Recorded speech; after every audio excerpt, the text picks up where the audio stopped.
Kewenangan pemerintah daerah dalam pengelolaan sampah. Sebelum itu, yuk kenalan dulu dengan anggota kelompok 2. Yang pertama ada Rosmiati Maulika, Amanda Viola Ashari, Muhammad Yusril Iza Mahendra, Sri Mulyani, Farika Rahayu, Dani Alfiana, dan Alfian.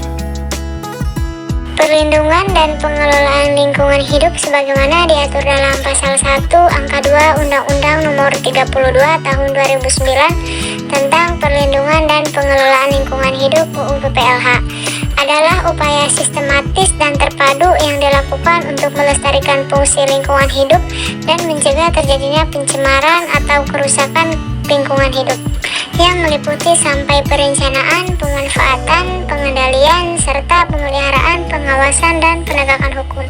Peran wewenang pengelolaan lingkungan hidup di daerah. Prinsipnya, kebijakan otonomi daerah dilakukan dengan mendesentralisasikan kewenangan-kewenangan yang selama ini tersentralisasi di tangan pemerintah pusat. Dalam proses desentralisasi itu, kekuasaan pemerintah pusat dialihkan dari tingkat pusat ke pemerintahan daerah sebagaimana mestinya, sehingga terwujud pergeseran kekuasaan dari pusat ke daerah, kabupaten, kota di seluruh Indonesia. Jika dalam kondisi semula arus kekuasaan pemerintah bergerak dari daerah tingkat pusat, maka diidealkan bahwa sejak diterapkannya kebijakan otonomi daerah itu arus dinamika kekuasaan akan bergerak sebaliknya, yaitu dari pusat ke daerah. Ini sebagaimana tertuang dalam Pasal 11 Undang-Undang Nomor 23 Tahun 2014 tentang pemerintahan daerah yang berbunyi 1. Urusan pemerintahan konkuren sebagaimana dimaksud dalam Pasal 9 Ayat 3 yang menjadi kewenangan daerah terdiri atas urusan pemerintahan wajib dan urusan pemerintahan pilihan. Yang kedua, urusan pemerintahan wajib sebagaimana dimaksud pada ayat 1 terdiri atas urusan pemerintahan yang berkaitan dengan pelayanan dasar dan urusan pemerintahan yang tidak berkaitan dengan pelayanan dasar. B. Standar operasional prosedur penanganan kasus lingkungan hidup pengelolaan sampah pada pemerintahan kabupaten atau kota. Dewasa ini, kerusakan lingkungan hidup sudah menjadi problematika modern yang sulit ditangani. Menanjaknya kasus kerusakan lingkungan hidup, khususnya pada kabupaten atau kota, membuat ekosistem dan kenyamanan masyarakat pun turut terganggu. Kabupaten atau kota yang mana khususnya dijadikan distrik sebagai wilayah industri, sering menghasilkan limbah-limbah yang menjadi faktor nomor 1 alasan mengapa angka kerusakan kasus lingkungan hidup semakin tinggi tiap tahunnya. Sedangkan Indonesia sendiri sudah mempunyai standar operasional prosedur atau SOP untuk penanganan kasus pencemaran lingkungan hidup. SOP yang dikeluarkan biasanya tidak jauh berbeda antara satu daerah dengan satu daerah lainnya, baik tingkat provinsi, kota, maupun pedesaan. Operasional prosedur yang akan dibahas di sini adalah khusus untuk wilayah kabupaten atau kota. Merujuk pada draft standar operasional prosedur kabupaten atau kota, berikut tahapan SOP untuk menangani masalah kasus lingkungan hidup pada kabupaten atau kota. Yang pertama, dengan menyusun rencana penanganan kasus pencemaran atau kerusakan lingkungan hidup dengan membuat laporan yang disusun oleh Kepala Seksi Kerusakan Lingkungan Hidup dengan mengisi formulir rencana penanganan kasus pencemaran atau kerusakan lingkungan hidup untuk kemudian diserahkan kepada staf kerusakan. Yang kedua, dengan menyiapkan administrasi penanganan kasus pencemaran atau kerusakan lingkungan hidup dengan cara melaksanakan penanganan kasus pencemaran atau kerusakan lingkungan hidup, inventarisasi, validasi, dan verifikasi, menyusun laporan hasil penanganan kasus pencemaran atau kerusakan lingkungan hidup, dan menyusun surat tindak lanjut hasil penanganan kasus pencemaran dan atau kerusakan lingkungan hidup. Koreksi surat tindak lanjut hasil penanganan kasus pencemaran dan atau kerusakan lingkungan hidup.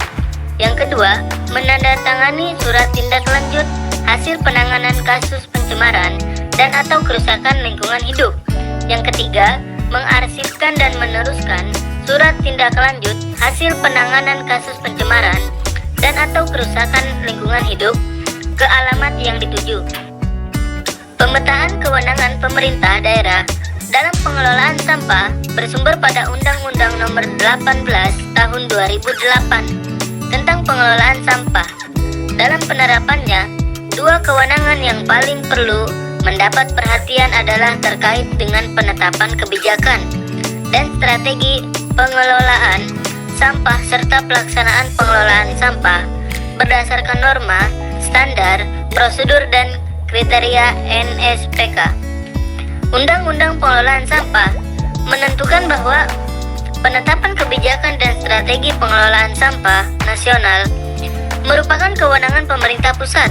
Namun, pemerintah daerah juga berwenang menetapkan kebijakan dan strategi pengelolaan sampah pada wilayah administrasinya masing-masing. Dengan catatan, sesuai dengan kebijakan pada tingkat di atasnya, kebijakan dan strategi kabupaten atau kota harus dibuat dengan mengacu kebijakan provinsi yang harus dibuat dengan mengacu kebijakan nasional. Khusus untuk pemerintah kabupaten atau kota, selain harus menyusun dan menetapkan kebijakan dan strategi kabupaten atau kota dalam pengelolaan sampah, pemerintah kabupaten atau kota juga harus menyusun dokumen rencana induk dan studi kelayakan pengelolaan sampah rumah tangga dan sampah sejenis sampah rumah tangga yang akan ditetapkan untuk jangka waktu paling sedikit 10 tahun. Selanjutnya, Undang-Undang Pengelolaan Sampah menentukan bahwa pelaksanaan pengelolaan sampah dilakukan oleh pemerintah kabupaten atau kota berdasarkan pada norma, standar, prosedur, dan kriteria NSPK pengelolaan sampah yang ditetapkan pemerintah pusat. Perlu dicatat bahwa dalam hal ini kewenangan pemerintah kabupaten atau kota hanyalah melaksanakan NSPK. Hanya pemerintah pusat yang diberikan kewenangan untuk menetapkan NSPK pengelolaan sampah. Terdapat beberapa kewenangan yang hanya diberikan kepada pemerintah kabupaten atau kota yang juga cukup relevan dengan pengelolaan sampah plastik. Beberapa kewenangan ini cukup vital untuk memulai praktik di daerah, yaitu sebagai berikut. 1. Pembinaan dan pengawasan kinerja pengelolaan sampah. 2. Penetapan lokasi tempat penampungan sementara, tempat pengelolaan sampah terpadu. 3. Pemantauan dan evaluasi secara berkala setiap 6 bulan. Jadi kesimpulannya, kewenangan pemerintah daerah dalam pengelolaan lingkungan hidup tidak seluas kewenangan pemerintah pusat.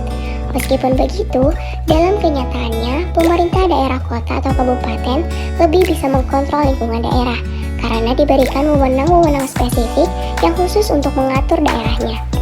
Sedangkan terkait standar operasional prosedur penanganan kasus lingkungan hidup, pemerintah kabupaten atau kota mempunyai wewenang yang diarsipkan dalam draft SOP daerah kabupaten atau kota.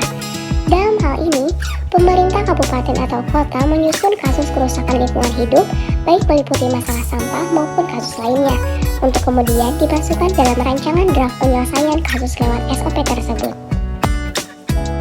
Terima kasih sudah menonton, see you in the next video.